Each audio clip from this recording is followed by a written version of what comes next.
Good morning everyone. आशा है कि आप सभी अच्छे होंगे। और आज का दिन यहोवा ने बनाया है, ये दिन हम लोग को दिया गया है परमेश्वर की कृपा और दया से। इस समय हम लोग थोड़ा बहुत जानकारी लेंगे कि आज का दिन में हम लोग का ग्रेस या मर्सी जो हम लोग रिसीव किए हैं, कि वो ग्रेस एंड मर्सी ये जीवन भी जो चलता है, हम लोग का श्वास जो चलता है, ये किसके वजह से चलता है उसके बारे में हम लोग सोचेंगे। यदि क्या ये चीज़ जो चलता है हम लोग के अंदर में, क्या ये रिचुअल प्रैक्टिसेस के चलते चलता है, रीति रिवाज के चलते चलता है, और हम लोग का पर्सनल कनेक्शन विद गॉड ना, हम लोग का व्यक्तिगत जीवन में व्यक्तिगत रूप से हम लोग का कनेक्शन ऊपर वाला भगवान से होते हैं, उसकी वजह से चलता है। तो उसके बारे में हम लोग थोड़ा बात करेंगे। एक टाइम पीरियड मैं आप लोग के साथ शेयर करना चाहता हूँ। Time period we can understand that one 7 से 10 या 11, इस दौर के टाइम पीरियड भारत में स्पिरिचुअल वर्ल्ड में क्या हो रहा था, स्पिरिचुअल रिलम के बारे में बात करेंगे हम लोग। तो उस दौर में क्या हो रहा था, 7 से शुरू करके 10 या 11 ये सेंचुरी के अंदर क्या क्या हो रहा था, कौन सा मूवमेंट चला था, उसके बारे में हम लोग जानने के लिए कोशिश करेंगे। तो चलिए जानते हैं। इस दौर में एक मूवमेंट चला था, जिस मूवमेंट को हम लोग रिलीजियस कॉन्सेप्ट के अकॉर्डिंग अगर सोचेंगे, जिनको कहा जाता है कि भक्ति मूवमेंट। ये भक्ति मूवमेंट जो चला, कहाँ से चला, कैसे चला, किसी लिए चला, रीजन क्या था इसको चलाने के लिए, कौन चलाए, और क्या फिलोसफी, क्या आइडियोलॉजी उन लोग का था, और आज हम लोग के अंदर में जो है हम लोग क्या मानते हैं, उसके बारे में हम लोग इस समय डिस्कशन करेंगे। तो फर्स्ट जब हम लोग सोच रहे हैं, हम लोग को जानना है, हम लोग को जानकारी लेना है, व्हाट इज अ भक्ति मूवमेंट। भक्ति मूवमेंट क्यों शुरू हुआ था, किसने शुरू किया था, कहाँ पर शुरू किया था, रीजन क्या था, ऑलरेडी मैं आपको बताया। तो चलिए पहले जानते हैं भक्ति मूवमेंट क्या है। भक्ति मूवमेंट इज नथिंग, जस्ट क्या करना है, हम लोग ऊपर वाला भगवान, जो भी भगवान को हम लोग मानते हैं, भगवान को अपने दिल से, तो दिल से हम लोग भगवान को पुकारते हैं, उनके ऊपर आस्था रखते हैं, उसको कहा जाता है भक्ति मूवमेंट। नंबर 2 में भक्ति मूवमेंट के बारे में जब हम लोग बात करें, there is nothing, we should not have any ritual practices. कोई भी रिचुअल प्रैक्टिसेस, मान लीजिए मैं चर्च में जा रहा हूँ, तो मुझे कैंडल चाहिए, जरूरी नहीं है कि मुझे कैंडल लेके जाना है। मैं चर्च में जा रहा हूँ तो पास्टर मुझे जरूरी है, जरूरी नहीं कि पास्टर के माध्यम से ही मैं मेरे पिता परमेश्वर तक में जा सकूं। हिंदुइज्म में अगर बातें करें तो वहाँ पर भी हम लोग बहुत सारे, नारियल को लेके जाओ, गर्भवती को लेके जाओ, नया कपड़ा तुम लेके जाओ, किसी के साथ बातचीत नहीं करने, ऐसे ऐसे रिचुअल्स भी होते हैं। जब वो लोग मंदिर में जाया करते हैं उस समय किसी से बात नहीं करते हैं। हाँ, कोई अगल में अगर कोई दूसरा आदमी मिल गया जो जिसको कहा जाता है कि लोअर कास्ट हो, हाँ, ऐसा वाला लोग के साथ मुलाकात भी नहीं करने के लिए चाहते हैं वो लोग। तो बहुत सारे रिचुअल्स है, हर एक धर्म में वेराइटी रिचुअल्स है। तो वही रिचुअल्स को क्या करना पड़ता है, प्रैक्टिस करना पड़ता है। इस्लामिक में अगर जाने तो ला इलाहा इल्लल्लाह मोहम्मद रसूलुल्लाह, और वो तो हो गया, उसके साथ साथ हम लोग को पता चलता है कि you need to practise around 5 pillars of Islam. Islam में 5 पिलर दिया गया है, वो 5 पिलर्स को क्या करना है, फॉलो करना है। अगर आप अल्लाह के पास में जाना है, जन्नत अगर आपको नसीब होना चाहिए, या आप जन्नत को जाना चाहते हैं, कि वी नीड टू फॉलो, या you need to follow the 5 pillars of Islam, that is the teaching of Islam. So Judaism, if you talk about Judaism also speaking about only you need to understand, obeying the law which is given by Moses to the Jewish people. तो हर एक धर्म में क्या हो रहा था कि अपना अपना सोच था। तो खास करके इस समय हम लोग बात करेंगे, we should talk about the what was going on inside of this India before 7th century. That is the important point. हम लोग इंडिया में हैं, इंडिया में हम लोग रहते हैं, तो जानकारी लेंगे क्या था कि इंडिया का सिचुएशन या इंडिया का लोगों ने कैसे मानते थे, क्या हो रहा था। मेरे दोस्त, अगर हम लोग इंडिया के बारे में, हमारा देश के बारे में सोचेंगे, जानेंगे, history is telling that one caste system वो तो अभी भी है। Even though in the constitution इसको बैन किया गया है, you can not discriminate, article 15 में लिखे हुए, right, you can not discriminate और based on the religion, race, caste, place of birth, colour, creed, isn't it? It is written in the article 15. Constitution का article 15 में ये चीज़ को उन्होंने के मेंशन किया गया है, कोई भी इंसान किसी को डिस्क्रिमिनेट नहीं कर सकता उसका कास्ट के बेसिस पर, रिलीजन के बेसिस पर, कलर के बेसिस पर, क्रीड के बेसिस पर कोई भी नहीं कर सकता। अगर करता है तो दैट पर्सन इज हैविंग या that person is going to be prisonised. वो ये रूल दिया ही है कॉन्स्टिट्यूशन। फिर भी कॉन्स्टिट्यूशन में रूल एंड रेगुलेशन देने के बाद, कॉन्स्टिट्यूशन ये सारे चीज़ को मना करने के बाद भी आज के डेट में लोगों में क्या करें कि they are following the casteism.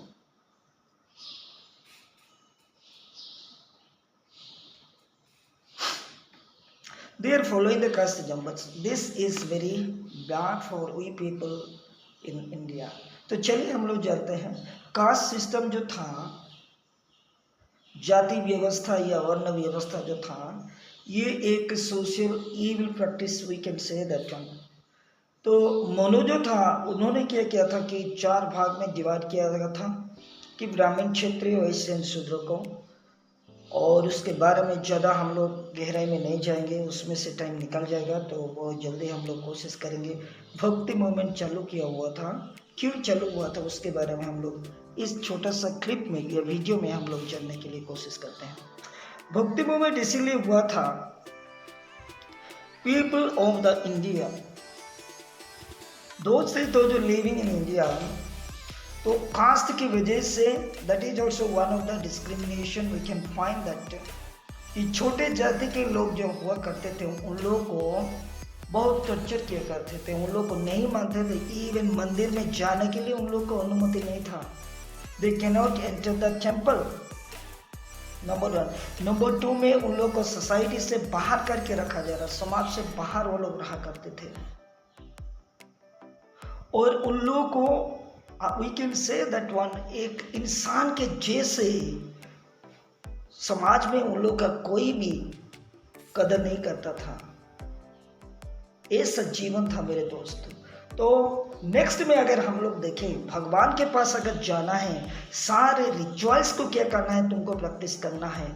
जब तुम रिचुअल्स को प्रैक्टिस करते हो, हर एक रिचुअल्स के माध्यम से ही उसको कर्म कांड या ट्रेडिशंस जितना भी दिया गया है स्क्रिप्चर में according to their god and goddesses, तो वो सारे को क्या करना है, मानना है, तभी आप क्या करेंगे, आपको मोक्ष प्राप्त होगी या सल्वेशन या जन्नत आपको नसीब होगा। ये टीचिंग था। तो ये बात जब हुआ मेरे दोस्त, प्रॉब्लम ये हो गया, छोटे जाति के लोग, so called law caste people, what they did, law caste people ने या ये लोगों ने देखा कि हमारा तो समाज में कुछ लेना देना है नहीं, हम लोग को मंदिर में जाने के लिए अलाउ नहीं किया जाता है, हम लोग के साथ छुआछूत भेदभाव किया जाता है, हम लोग का अस्तित्व समाज में कुछ है ही नहीं या होता ही नहीं, तो हम लोग क्या करेंगे। तो that time they got 2 ways, one is the Jainism and next one is the Buddhism। तो लोगों ने सोचा जैनिज्म में ये सारे चीज है नहीं, बुद्धिज्म में ये सारे चीज है नहीं, महावीरा एंड बुद्धा ये सारे चीज को बैन किए हैं उन लोग का धर्म में, उन लोग का रास्ते में, उन लोग का टीचिंग में, ये सब कास्टिज्म है नहीं, डिस्क्रिमिनेशन है नहीं, प्रेजुडिस माइंड सेटअप है नहीं। तो लोगों ने ये सोचा कि क्यों ना हम लोग बुद्धिज्म को एक्सेप्ट ना करें, या क्यों ना हम लोग जैनिज्म में चला जाए। ये कॉन्सेप्ट था मेरे दोस्त। तो लोगों ने क्या करने लगे, they started to live with Hinduism and moved on and they started to accept the Jainism and Buddhism. ये कॉन्सेप्ट रहा है। जब लोगों ने क्या कर रहे थे, they were trying and accepting this Jainism and Buddhism, तो कुछ बड़े बड़े सो कॉल्ड संत या महारथी ब्राह्मण्स, इन लोगों को लगा the people from our religion now also some of the people, आज के डेट में भी लोगों ने बहुत कहते हैं क्रिश्चियन में कन्वर्ट होते जा रहे हैं और इस्लाम में कन्वर्ट होते जा रहे हैं, बुद्धिज्म में कन्वर्ट होते जा रहे हैं, वेराइटी एलिगेशंस हुए seen nowadays what is going on. तो the movement began as a reaction against the Jainism and Buddhism and dominions of brahmanical rituals. लोगों ने क्यों छोड़ा, इसीलिए छोड़ा कि ब्राह्मणिकल रिचुअल से ब्राह्मण लोगों का डोमिनियंस, वो लोग राज किया करते थे।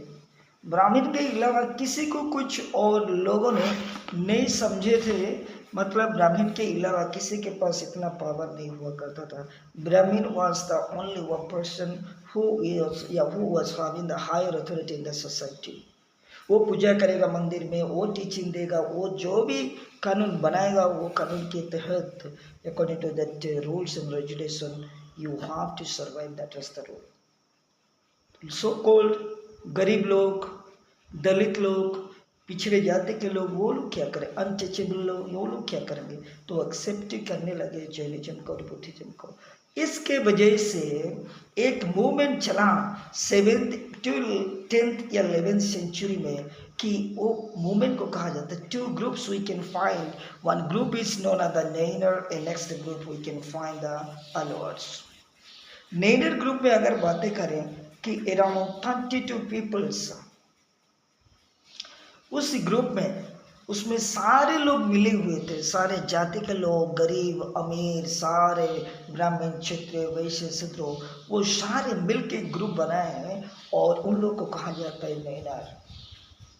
तो ये नैनर जो लोग हुआ करते थे, ये लोग मानते थे शिवा भगवान को मानते थे, और अलवास वो लोग कितने थे, उनके ग्रुप में 12 लोग थे, वो लोग किसको मानते थे, विष्णु भगवान को मानते थे। तो ये लोग मूवमेंट चलाए, तो जगह से जगह, एक जगह से दूसरे जगह ये लोग जाना शुरू कर दिए। फिर हर एक गली में लोगों के साथ मिलके ये लोग अपने ढंग से प्रचार करने लगे। मंदिर में पहले जाने के लिए, प्रवेश करने के लिए अनुमति नहीं था, लेकिन इन लोग के ग्रुप में जो हुआ करते थे, गरीब लोग, दलित लोग, अछूत लोग, उन लोग को रास्ता मिला कि वो लोग मंदिर में जा सके। ये सारे चीज़ को देखकर दलित लोगों के बीच में, अनटचेबल लोगों के बीच में एक आशा आ गया कि ये ग्रुप तो बहुत अच्छा है।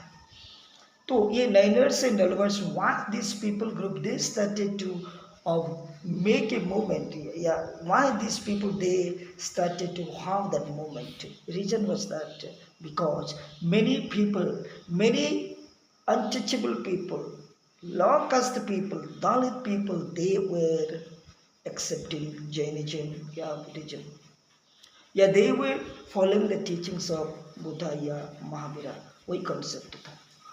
तो उसके बाद में क्या हुआ, उसके बाद में क्या हुआ, जब ये मूवमेंट चला स्लोली, अभी देखिए कि भक्ति मूवमेंट इंडिया में अगर हम लोग बात करें कि भक्ति मूवमेंट की शुरुआत जो हुआ है ना, साउथ साइड से हुआ है।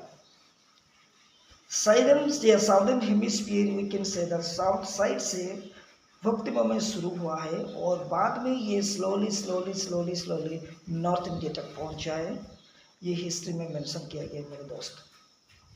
तो ऐसा वो देखिए, एक संत, वी कैन से, एक संत का आदि शंकराचार्य जिनको बोला जाता है, उनका टाइम पीरियड अगर हम लोग सोचें या हिस्ट्री के अकॉर्डिंग जानने के लिए कोशिश करें, 8th सेंचुरी में शंकराचार्य वो केरल में थे और केरल में से हम लोग को पता चलता है शंकराचार्य के बारे में। उन्होंने ही कॉन्सेप्ट लाया और 4 मठ आज भी जो है जो एस्टेब्लिश किया गया है ये शंकराचार्य के माध्यम से, इनके द्वारा, सॉरी वी कैन से इनके द्वारा।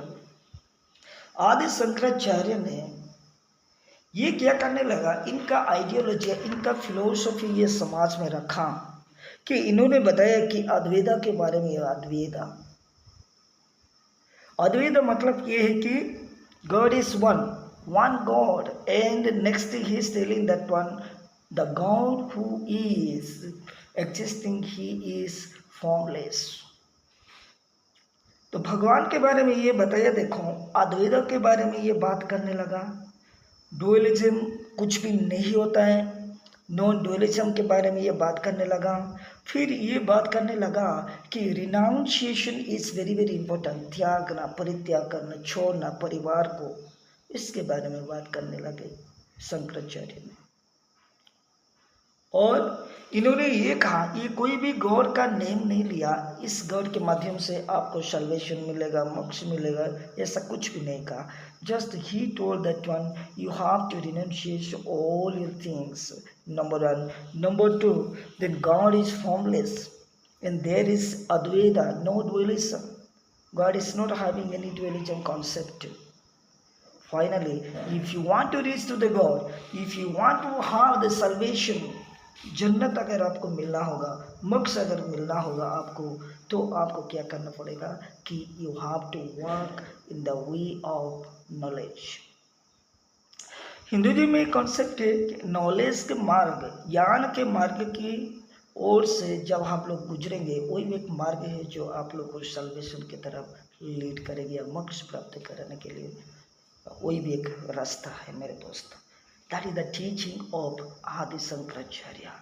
उसके बाद में और थोड़ी बात जब केरल चला गया, अभी तमिलनाडु की तरफ आ रहे हैं, कौन सा सेंचुरी में, 11th सेंचुरी में। 11th सेंचुरी में वहाँ पर एक संत को देखने के लिए मिलता है। उनका फिलोसफी आइडियोलॉजी क्या था, उनका नाम पहले हम लोग जानेंगे कि आदि शंकराचार्य के बारे में। वो तो केरल से बिलोंग करते थे। तो रामानुजा जो हुआ करते थे वो तमिलनाडु से बिलोंग करते थे। तो रामानुजा क्या बता रहे वो दिखा रहे, देखो कि he was the followers of Alwar.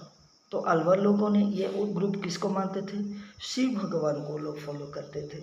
If you want to get that salvation then you need to follow या यू नीड टू वर्शिप हूँ, सॉरी विष्णु भगवान को क्या करना है, तुमको फॉलो करना है। तो इन्होंने शंकराचार्य ने कहा अद्वैता, लेकिन यहाँ रामानुजा वो बोलता है, क्या बोलता है देखो कि विशिष्ट अद्वैता के बारे में वो बता रहे। देखो शंकराचार्य जो अद्वैता के बारे में बात करे उसमें ये सहमत है, लेकिन ये बताए विशिष्ट Advaita, oneness God, we believe that oneness of God, that is okay, but who is the oneness God to whom we called that God, and through that God we can have, we can attain the salvation. That is the philosophy and teaching of Ramanuja. तो उन्होंने ये बोला कि देखो कि विशिष्ट qualified जो God है वो गॉड है कौन, विष्णु भगवान। विष्णु भगवान के माध्यम से अगर आप जाएंगे तभी आपको क्या मिलेगा, सल्वेशन मिलेगा, या सल्वेशन प्राप्त होगा। That is the teaching of Ramanuja. अभी देखें हम लोग दो places, one already we studied from the Kerala, next one Tamil Nadu, Ramanuja, Adi Shankaracharya and Ramanuja के बारे में हम लोग बात की। थोड़ी देर और जाने के बाद हम लोग को देखने के लिए मिलता है क्या, 12th सेंचुरी में एक मूवमेंट चलाया था और संत का नाम था बसवण्णा। बसवण्णा जो है वो कर्नाटक से बिलोंग करते थे। तो इन्होंने एक मूवमेंट चलाया था वीर शिवाइजम। वीर शिवाइजम में ये कहता है क्या कि हम लोग भी किसी गॉड का फॉर्म नहीं आते, but they are giving more priority या इम्पोर्टेंट टू शिवलिंगा। तो ये आदमी भी क्या कर रहे हैं, फिलहाल आज के डेट में बसवण्णा को भगवान मानते हैं कर्नाटक स्टेट में।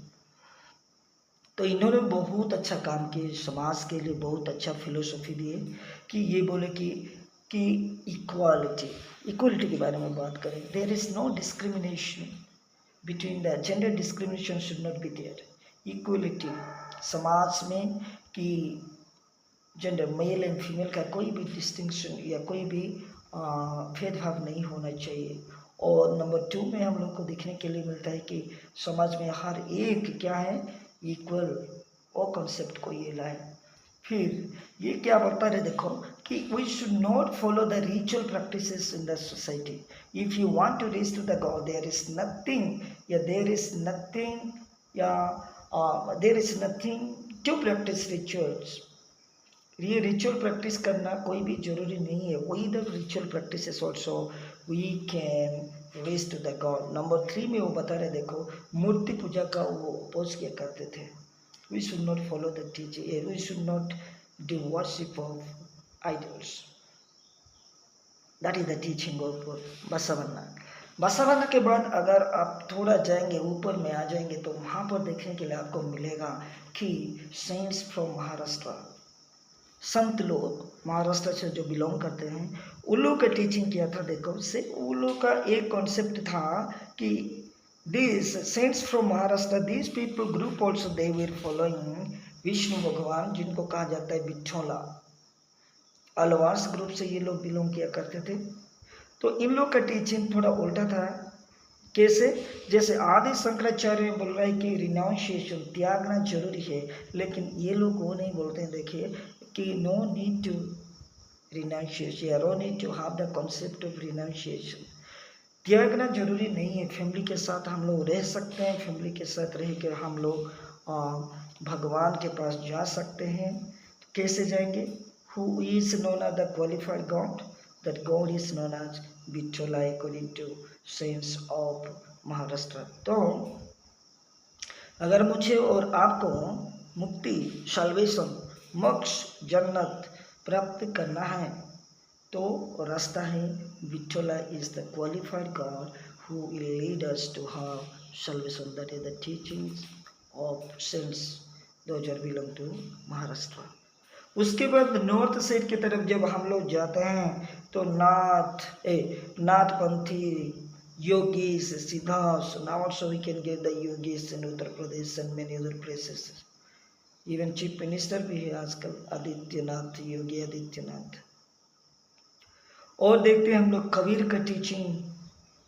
कबीर ने तो कंबाइन कर लिया कि क्या करना है, there is no god, there is no separation among the gods, the Ram and Rahim, they are one. तो मीराबाई का कॉन्सेप्ट जो हम लोग जानेंगे, मीराबाई कृष्णा भगवान के माध्यम से वो कोशिश कर रही थी मुझे सल्वेशन मिलेगा। और मीराबाई का कॉन्सेप्ट अगर हम लोग सोचे हैं तो she were the followers of Ravidas, और राजपूत कम्युनिटी से बिलोंग करती थी। तो रविदास एक हम लोग के जैसा अछूत, खुद को अछूत मानना सबसे ज़्यादा बेहतर है। तो रविदास को फॉलो किया करती थी। तो लोगों ने क्या करने लगे कि रविदास एक छोटे जात का आदमी है, तो तुम कैसे उसका टीचिंग से तुम फॉलो करते हो? यू कैन नॉट फॉलो, या you should not follow the teachings of Ravidas. Ravidas किसको मानते थे? कृष्ण भगवान को मानते थे।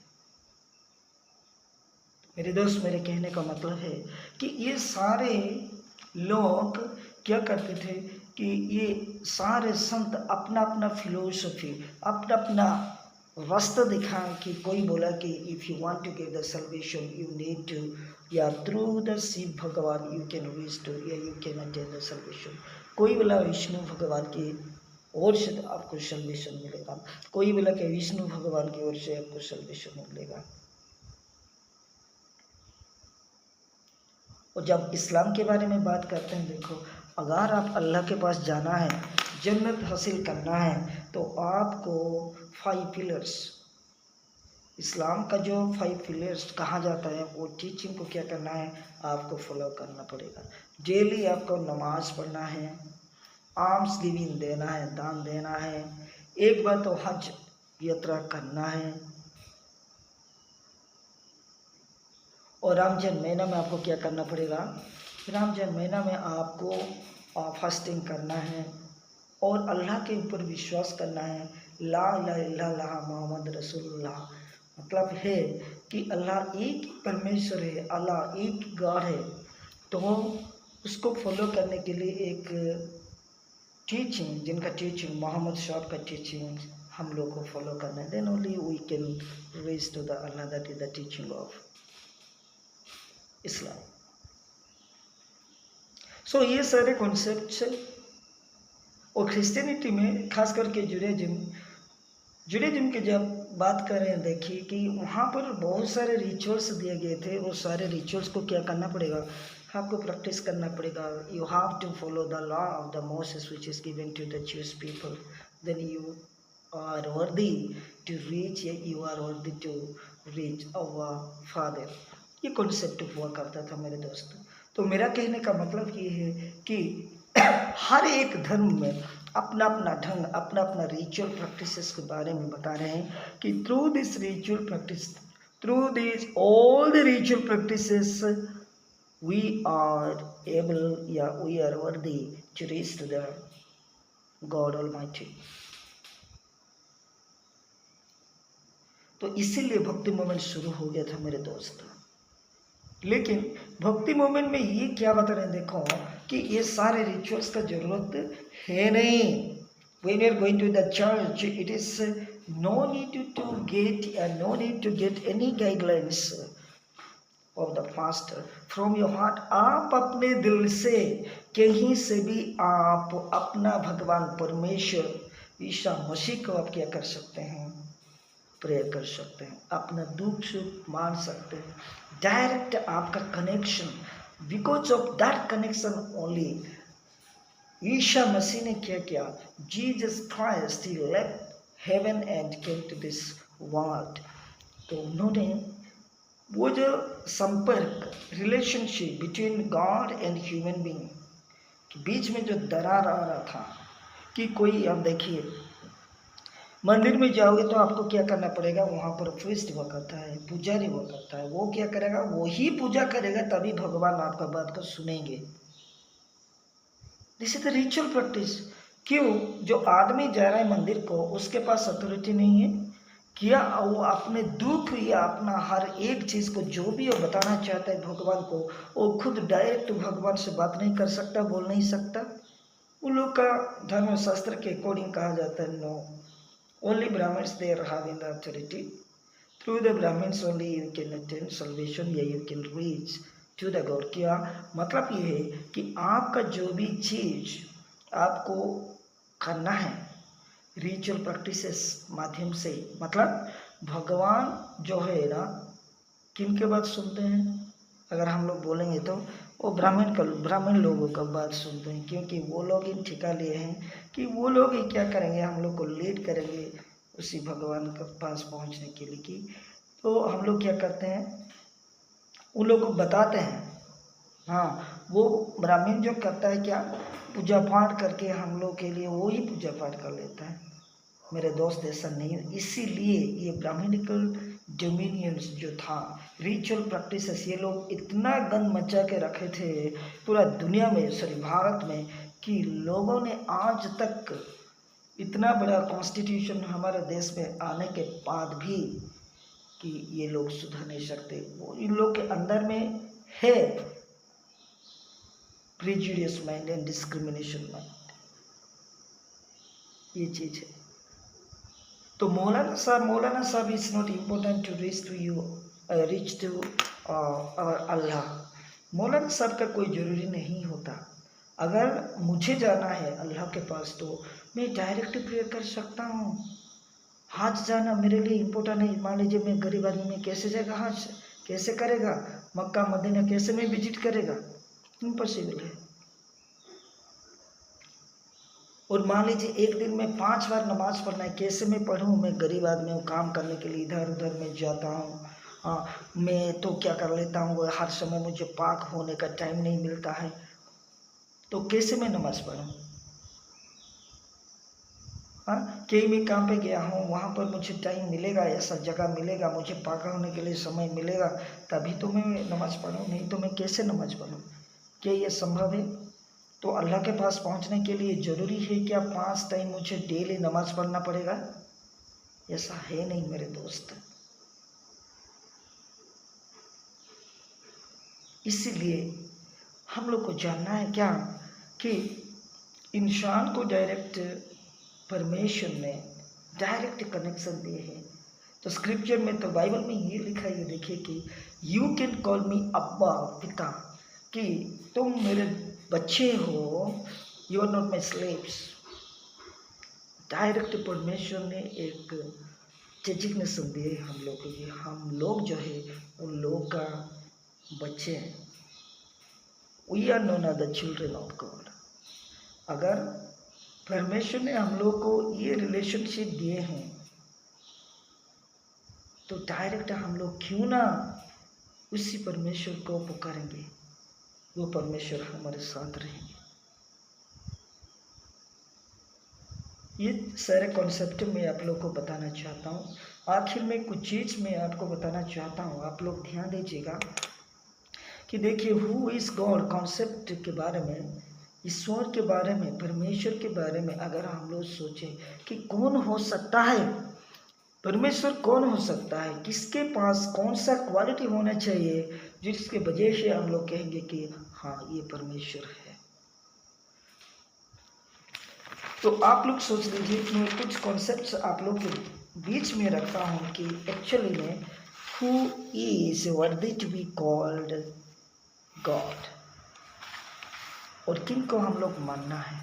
देखिए नंबर 1 में अगर हम लोग बात करें कि गॉड कौन हो सकता है, पहले तो हम लोग को God is he who is created. परमेश्वर या भगवान हम लोग उसको कहेंगे जो ये सृष्टि का रचना किया हुआ वाला होना चाहिए। He is the creator of this universe, heaven and the earth, तभी हम लोग कहेंगे he is the god. Number 1 point. Number 2 point, अगर हम लोग गॉड कौन है उसके बारे में जब सोचेंगे तो we have to understand that God is the provider. हर एक चीज़ हम लोग का जो ज़रूरत होता है वो सारे चीज़ को हमारा गॉड क्या कर लेते हैं, पूरा कर लेते हैं। Number 2। Number 3, God is he who is known as Emmanuel. Emmanuel मतलब क्या है, जो गॉड होते हैं वो हम लोग के साथ साथ रहते हैं, हर एक चीज़ में वो हम लोग को क्या मदद कर लेते हैं। He is God. The next point we can say that who is God, God is protector from all the harmful things which are going to happen, yeah, which are happening surround you, around you, surround you, around you। तो भगवान वही होता है कि हर वक्त में वो क्या कर लेता है कि आपको बचाने के लिए सक्षम होता है, वही गॉड है। नेक्स्ट पॉइंट अगर हम लोग बात करें कि गॉड कौन है, गॉड जो होता है ना, he should field with the mercy and grace.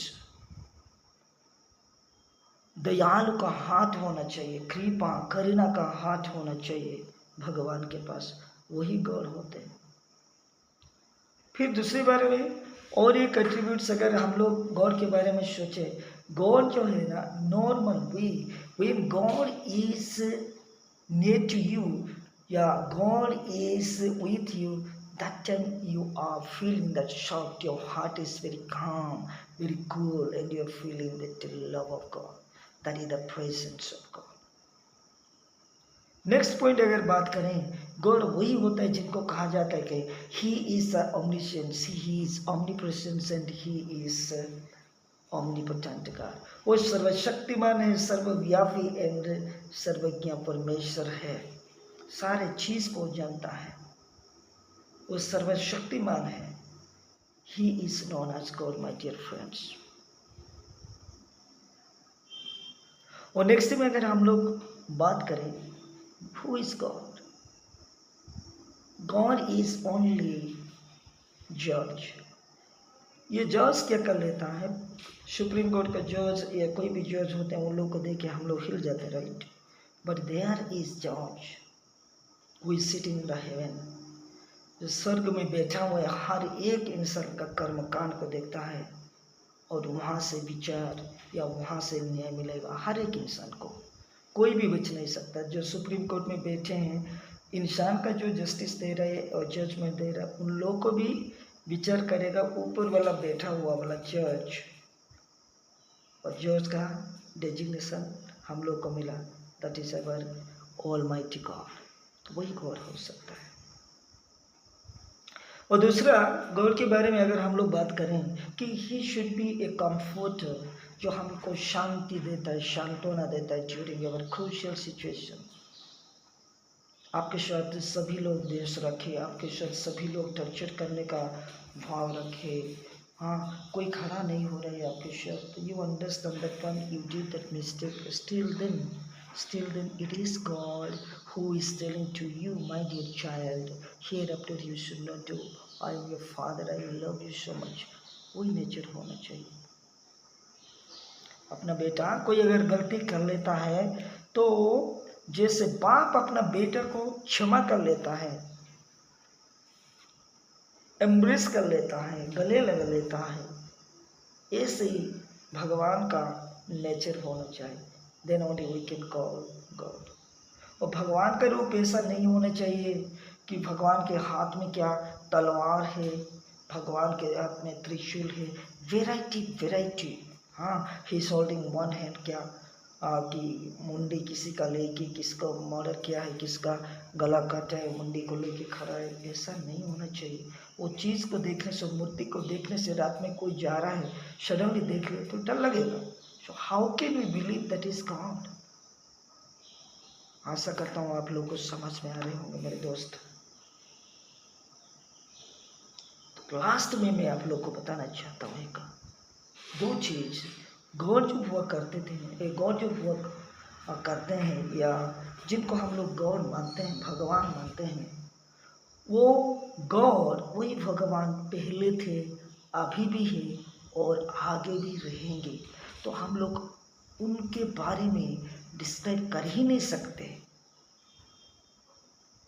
कोई ऐसा भी लोग है, एथिस्ट लोग हुआ करते हैं आज के डेट में, कि they were trying to find out the identity of God and finally they didn't get the answer and क्या कर लेते हैं अपने को कि वो लोग अपने आप को एथिस्ट बना देते हैं, नास्तिक, telling that one there is no God, all this things are created by nature, या all this things are created naturally. मेरा कहने का मतलब है उन लोग का कॉन्सेप्ट के अकॉर्डिंग ये सारे चीज़ क्या हुआ कि सुपर नेचुरल थिंग्स है, लेकिन ऐसा नहीं होता है कि परमेश्वर है मेरे दोस्त। लास्ट में the attribute of God, last attribute अगर हम लोग बात करें भगवान का, परमेश्वर के लिए, भगवान के लिए, गॉड के लिए कभी भी शादी करना नहीं मांगता। वो शादी नहीं कर सकते, सेक्स नहीं कर सकते, बच्चा पैदा नहीं कर सकते मेरे दोस्त। अगर गॉड ने ये सारे चीज कर रहे हैं, he's having physical relationship, bearing the children, a child, having wife, तो हम लोग कैसे कहेंगे गॉड? मेरा मानना, पर्सनल मानना, मैं ये सारे चीज को नहीं मानता हूँ। एक परमेश्वर, एक गॉड जो है, उसी गॉड को सेक्स करना क्या जरूरी है? क्या शादी करना जरूरी है? वो तो ऑलमाइटी है ना, और सर्वव्यापी है, सर्वज्ञ परमेश्वर है, सर्वशक्तिमान है। तो ये सारे चीज अगर जो भी पॉइंट में आप लोग के सामने रखा, ये क्वालिटी अगर है तो उनको हम लोग क्या करेंगे? उसी भगवान को ही अपना इष्ट या अपना भगवान मानेंगे या मानते हैं। तो आप लोग सोच लीजिए, who is according to this concept whatever we discussed, according to all these points, ये सारे पॉइंट्स जितना भी मैं आप लोग के सामने बोला कि now you have to think and find out who is the real God. सोचना है कि ये सारे चीज किन के पास है? अल्लाह के पास, ईसा मसीह के पास, विष्णु भगवान के पास, राम भगवान के पास, जो भी भगवान, काली भगवान माता जी के पास, हर एक को हम लोग आइडेंटिफाई करने, क्या किए थे, कौन क्या किए थे। हाँ, स्टोरीज में, स्क्रिप्चर में क्या लिखा है इन लोग के बारे में, then we have to believe that one, find out. जब हम लोग जाते हैं कुछ खरीदने के लिए, चूज कर लेते हैं, पूरा चेक कर लेते हैं क्या हुआ है क्या नहीं, उसके बाद हम लोग खरीद लेते हैं। वैसे ही जब हम लोग किन के ऊपर विश्वास करना है, भरोसा लाना है, अपना जीवन को सौंपना है, अपना परिवार को सौंपना है, हाँ, कंप्लीटली अपना जीवन का दे रहे, सोचते हैं कि वो हमारा उद्धार करता होगा, वो हमारा पाप को क्षमा करने वाला होगा, ही इज़ द प्रोवाइडर, वो हमारे साथ रहने वाला होगा, वो creator of the heaven and the earth, वो हम लोग को शांति देने वाला परमेश्वर हुआ होगा। ये सारे चीज़ को हम लोग सोचेंगे, कौन ऐसा है among all this God into whom I have to choose and accept as my personal savior। व्यक्तिगत रूप से उद्धार करता मैं किसको मानूं, किसको मैं चुनूं। दुनिया में बहुत सारे देवा देवी क्रिश्चियनिटी में है, हिंदुइज्म में है, जैनिज्म में, एनिमिज्म में, बहुत सारे धर्म हैं, तो मैं किसको मानूं मेरे दोस्त। ये है भक्ति मामला हम लोग पढ़े। भक्ति भगवान का अगर आपको चाहिए तो you must have that faith in your heart, you need to worship your God from your heart. There is no need of any priest, Brahmin का जरूरी नहीं होता है। There is no need of any maulana, there is no need of any pastor, there is no need of any religious leader. इसीलिए bhakti moment शुरू हो गया। आशा है आप लोग को समझ में आया होगा, और अगले वीडियो में हम लोग बात करेंगे कि attributes of almighty God, historical evidence को लेके मैं आपके साथ अभी कुछ में बात को रखा। जैसे रामायण के बहुत सारे सेंट्स, बहुत बड़े बड़े सेंट्स वो करते हैं, तो उन लोग का आइडियोलॉजी, उन लोग का फिलोसफी आज के डेट में भी सभी लोग, बहुत सारे लोग फॉलो करते हैं। तो better is that we need to understand personal, व्यक्तिगत रूप से हम लोग को पहचान है, जानना है कि मैं किसको मानूं, किस लिए मानूं, किस चीज़ के लिए मानूं। दिस इज द पर्सनल, ये एक व्यक्तिगत रूप से व्यक्तिगत मसला है। मैं बोल नहीं सकता आपको कि आप मैं ये कहा आपको मानना पड़ेगा, ऐसा नहीं होता है। तो भगवान का अगर चुनना है तो वो अपना choice, that is your choice. I hope that you understood. God bless you all. Bye my friends.